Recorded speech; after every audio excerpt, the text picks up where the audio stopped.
நம்ம இப்ப சுடிதார் ஈஸியா நம்ம எப்படி தைக்கலாம்னு நான் உங்களுக்கு சொல்லித்தரேன். ரொம்ப ஈஸியா தான் இருக்கும், எந்த கஷ்டமா இருக்காது. பிளவுஸ் மாதிரி கூட கஷ்டம் இருக்க பிளவுஸ் கூட நம்ம நிறைய தையல் எல்லாம் வரும். இதுல அப்படி எல்லாம் ஒண்ணுமே வராது. ரொம்ப ஈஸியா சீக்கிரமா எவ்வளவு அழகா இப்ப தைக்கலாம்னு பார்க்கலாம். இது கை, இங்க பாருங்க, கை கொஞ்சம் நீளமா இருக்கும். கைக்கு லைனிங் வைக்கல. இது ரெண்டுக்குமே நான் லைனிங் எல்லாமே கட் பண்ணி வச்சிருக்கேன். கட் பண்ண வீடியோ போட்டிருக்கோம். வீடியோ கட் பண்ண வீடியோ பாருங்க. இப்போ நம்ம தைப்போம், ஈஸியா தைப்போம்.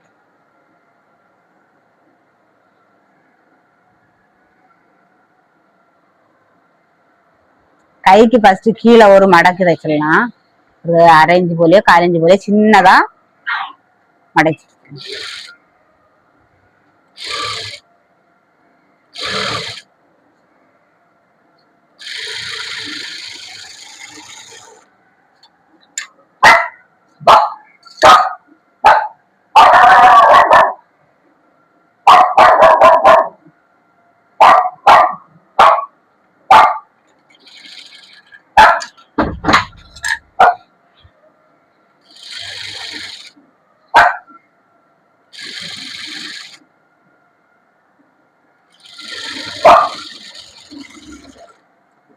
கைக்கு ஒரு தையல் போட்டாச்சு. இன்னொரு தையல் இந்த எண்ட்ல போடுறேன், அப்பதான் அந்த பார்க்க நல்லா இருக்கும்.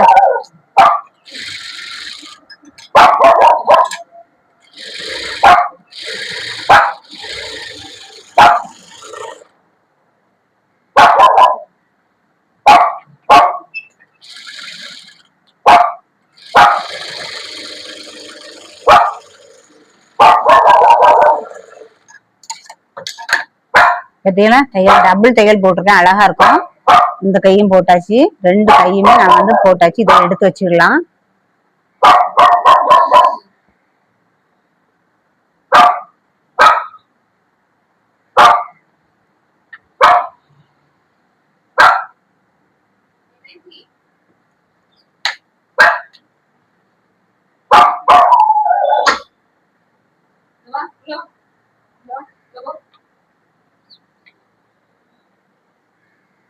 ஃப்ரண்ட் காலத்துல பட்டன் வரும் பாருங்க, அழகா இருக்கும். இது நம்ம இதை எப்படி தைக்கலான்னு பாருங்க.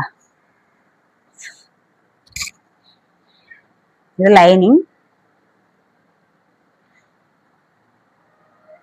ரெண்டுமே கழுத்து நான் ஒரே அளவு தான் கட் பண்ணிருக்கேன். மொத்த துணியுமே நான் ஒரே அளவு தான் கட் பண்ணிருக்கேன். நீங்க கட் பண்ண வீடியோ பாருங்க, உங்களுக்கு புரியும். எதுவுமே நம்ம பிளவுஸ் விடுற மாதிரி எக்ஸ்ட்ரா எல்லாம் விடல. அதெல்லாம் அப்படியே நம்ம தூக்கி வச்சு ஜாயின் பண்றதுதான். பாருங்க, இது அப்படியே வச்சாச்சு, கரெக்டா இருக்குல்ல. நம்ம இப்போ தையல் போட்டு திருப்பி தான் எடுக்க போறோம்.